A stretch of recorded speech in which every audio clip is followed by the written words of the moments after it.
You know, back in the day when you were young and just getting into music, listening to music, you're most likely in your early teens. And when you have to play your records, tapes, or CDs, you had to use your parents' or older siblings' hi-fi system. I remember playing my small collection of LPs on my parents' Zenith Allegro stereo console that was in the living room. Now, eventually, you may have saved your pennies to buy your own modest setup. And when you're on a limited budget and want to buy something new, the first thing the salesman is going to show you is the less expensive stuff, the entry level. Entry level does not necessarily mean cheesy or substandard. Most quality mainstream brands have a range of components at different prices that you could categorize as good, better, and best. In this video, we're going to explore my small collection of vintage, entry-level, or just a tad higher than entry-level speakers. What you usually get is a small stand-mount bookshelf model, and they're built to a price point, so you should expect lesser quality components and less robust enclosures. Does that mean they won't sound very good? Not at all. It's actually quite astonishing what these engineers could do with a low budget. Well, I'm kind of annoyed that it got this way, but these speakers have been sitting in here for a few months, and basically the garage is a wood shop now. And this old antenna receiver and the speakers are just covered with a thick layer of sawdust. But they're actually halfway decent, I believe. Boston Acoustic speakers. So let's get them inside, maybe clean them up a bit, and give them a listen.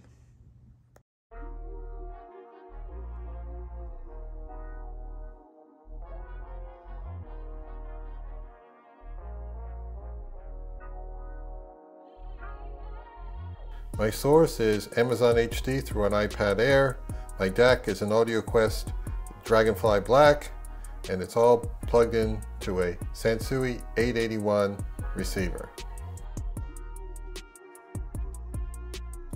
Well, I'm going to use these Monoprice Monolith stands. They're all metal, and I filled them with sand, so they're pretty heavy. What I always use with bookshelf or speakers of this type is I use some blue tack, make little balls of blue tack. Now these speakers I'm going to be using are rather shallow. I have to rotate them like this. I think might be the best. Kind of weird looking that way. I guess they work. And I'm going to get this Boston Acoustic speaker and put it on the stand. Why do I use blue tack? Well, it couples the speaker to the stand, and also it prevents it from getting knocked off a stand if you bump into it. It stays on. What we got here are Boston Acoustics HD8s. Now the HD series, I believe, followed the A series, which was very popular in the 80s. These are from 1991, which makes them 30 years old now.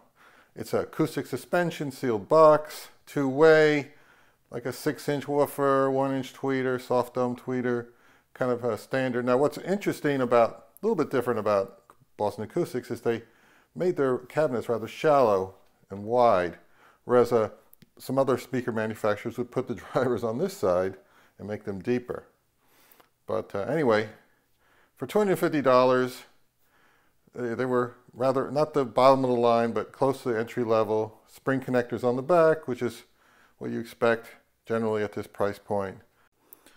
Now, one of the reasons I picked these up very inexpensively, like $10, I rescued them from a shed, is that it looks like a previous owner, it wasn't the guy I bought them from, had attempted to recover the vinyl. This is not the original vinyl. This is a rather amateurish attempt to replace the vinyl, but there's a seam there, a bit lumpy. Let's look on this side. Not great, and it's kind of sticky. There's glue and patches on the side here. The other speaker is in better shape. It has this wood grain black vinyl on it. So this one is in better shape. Obviously, that's the original vinyl. But I'm going to give them a listen and see how they are.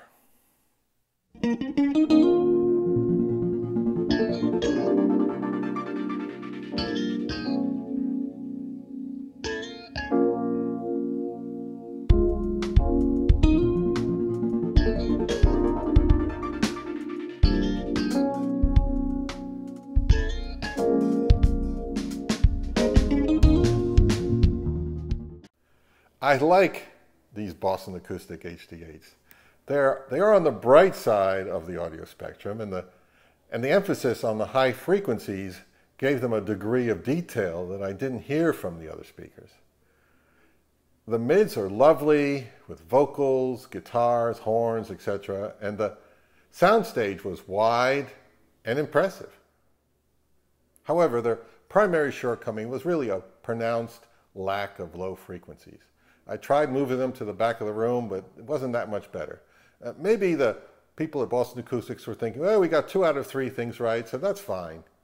And these are the only acoustic suspension models of the group, which could have accounted for the way the bass was presented. And I think they'd be great in a small room with particular genres of music. But and for that, they could suit a person just fine.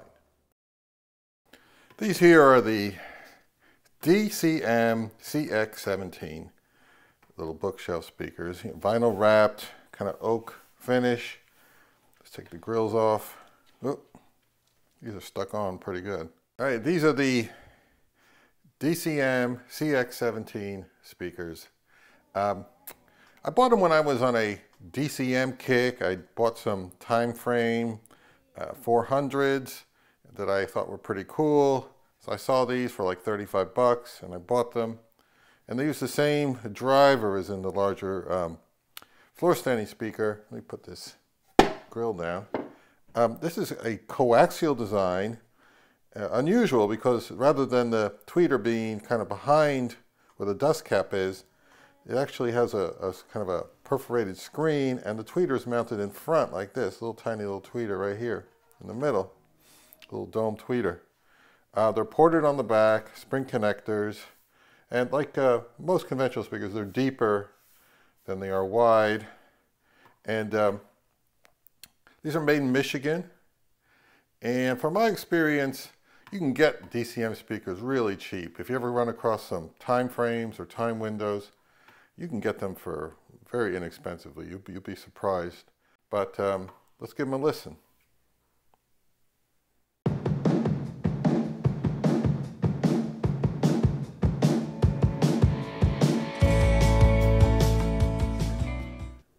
These DCM CX17s were not bad at all, really. The treble was certainly toned down compared to the Bostons. But they're not really dull or rolled off. They were just fine. Now, bass was definitely their strength, as it was much deeper and more impactful. And pretty decent, I must say. Where these fell short, in my opinion, was in the mid-range. It was kind of forward and abrasive, especially when you turned up the volume. They're not as smooth as the other loudspeakers in this group. And I didn't really hear any advantage to their coaxial design regarding soundstage or imaging or anything. It was fine, but nothing really special. Next up,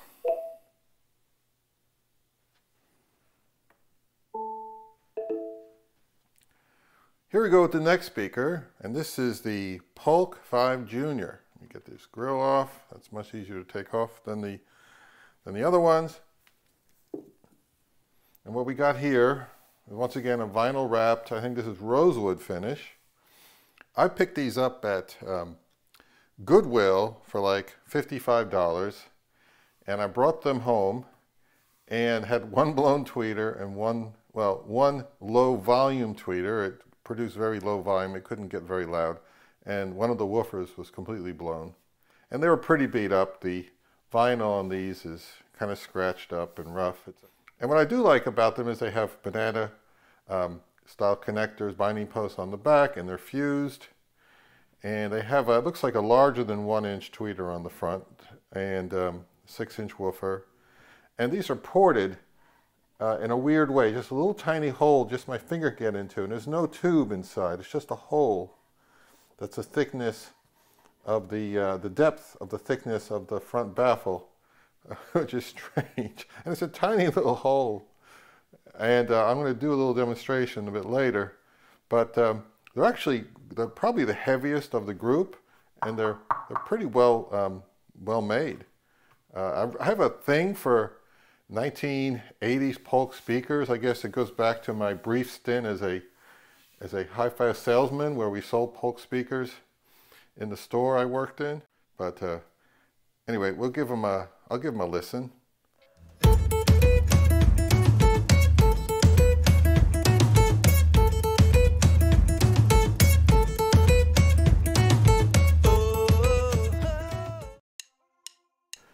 Because the little bunghole in front of the speaker is so small that the air comes out at very high velocity, and I want to give it a little demonstration of what I'm talking about here.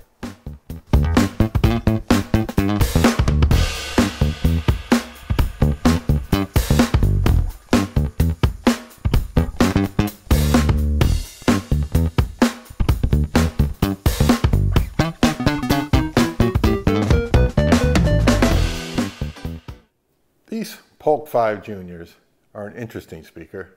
They kind of fell between the Boston HD8s and the DCM CX17s. They're less trebly than the HD8s and less bassy than the CX17s. And the mid-range frequencies are good, but they can also get a little edgy when you turn up the volume. Now, these are far more punchy than the other two, and they can fill a moderately sized room with plenty of sonic fun. So they're fun, and I don't see myself selling these because, as I said, I'm never going to get what I paid for them back, so I might as well hold on to them and find somewhere to put them one day. But I don't know, I got something for Polk speakers. Who knows? I don't know why. Now here we have some Paradigm mini monitors, and these are the version 1. Came out in 1997, and they sold for $340. They still make this, I believe, and now they're up to version 7, so it's a tried and true model that Paradigm, I believe, or up until recently, still make.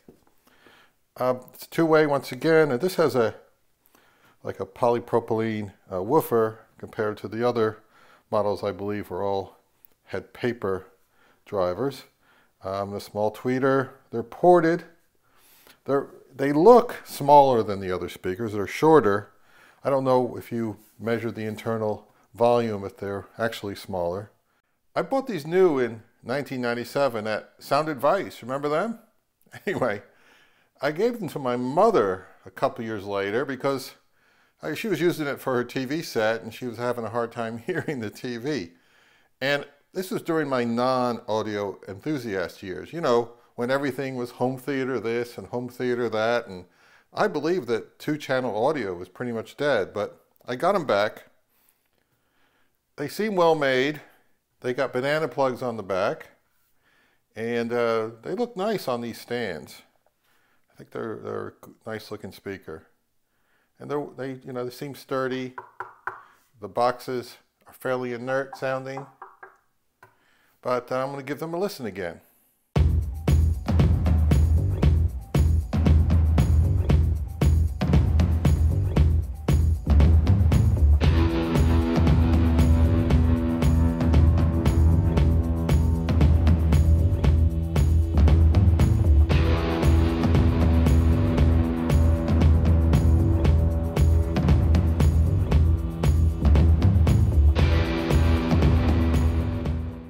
The main thing going for these Canadian Paradigm mini monitors is their amazing bass. Wow, these babies can rock out and play loud. And for speakers so small, they will astound you. The bass on certain tracks got so overwhelming that I had to pull them out further into the room to get some relief. Now, obviously, I'm not talking about they go down to 20 hertz or something, but they go down sufficiently low to please someone seeking a small monitor that can dig deep. The highs are smooth and well presented, as well as the mid-range frequencies. They're great. And the only real flaw I noticed during this evaluation and previously is sometimes they sound a little closed in, some boxiness in the mid-range. They're not as open as you would get from speakers like the Bostons.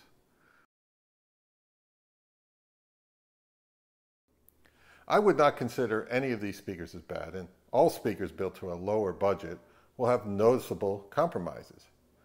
Often just doing one thing very well is enough to be considered a successful product. Now, how would I rank my little collection here based on my personal preferences? Well, all right, Paradigm, number 1. I love their impressive bass and their ability to sound great with a variety of music genres. They're terrific all-rounders. Now, the Bostons are great with the highs and the mids, and 2 out of 3 is pretty good. Now, Polk, they're not super refined, but they're punchy and fun. And with the DCM, they sound decent, they got nice bass, they're inoffensive. Okay, for a bit of fun, I know these aren't in the same category as the other speakers I'm looking at in this video, but these have been sitting in the garage for a few months, untouched. These are Mitsubishi. These are probably, I believe these were part of some kind of, all-in-one rack system. They have 12-inch woofer, 5-inch, I think it was 5-inch mid-range, and a 3-inch tweeter.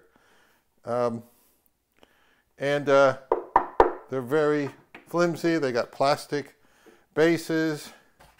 The woofer's paper, I guess. There's nothing wrong with that, but sorry about their sawdust on them that came through the grills. There's the good old Mitsubishi logo there. Let me just say, I'm not expecting much from these. I've never listened to them. They got a big label on the back with all kinds of specs and stuff like that. And they try to make them look like they're something else, but all right, just for a bit of fun. I haven't heard a pair of speakers like these in a long time, so let me give them a listen.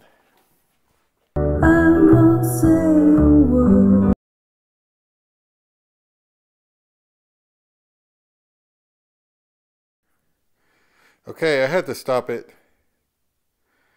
These might be the couple of the worst sounding speakers I've ever heard. I mean, when I first switched them on, I thought the tweeters and mid-range, well, the tweeters were blown, but I put my ears close to them, and yeah, there were some high frequencies coming out of them, but they weren't very pronounced. And the mid-range, I couldn't even tell if anything. I mean, there's a lot of boomy bass. They sound like you're listening to them behind very thick curtains, like in the other room. They're very muffled. They're very echoey. Like they produce their own echo. These are so bad that I think I'm going to put them out for the garbage man Tuesday morning, because I feel like I've been assaulted. They sound that bad. I reckon that if you made it this far into the video that you found it to be highly entertaining. So if that's the case, you must give it a thumbs up, right? Oh, and please subscribe and hit the bell below so that you don't miss another stupendous video that will be coming soon. Thanks.